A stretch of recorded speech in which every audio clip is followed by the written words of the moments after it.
isabato umwami yahiriye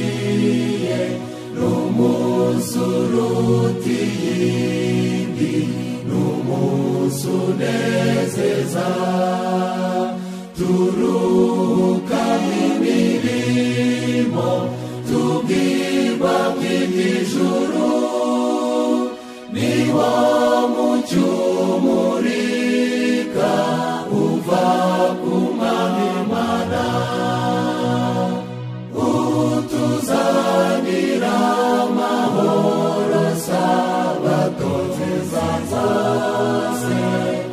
utuzanira amahoro sabato nziza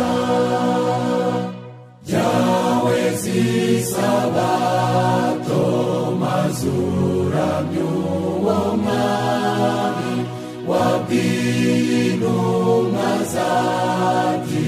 ndi nyir'ubugingo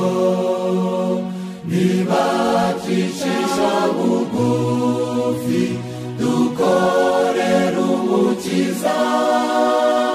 tuzajyanwa kw'isoko y'amazi y'ubugingo utuzanira amahoro sabato nziza zose utuzanira amahoro sabato nziza twishime twezwemo turirimbire Yesu inshuti yacu nziza tumutegere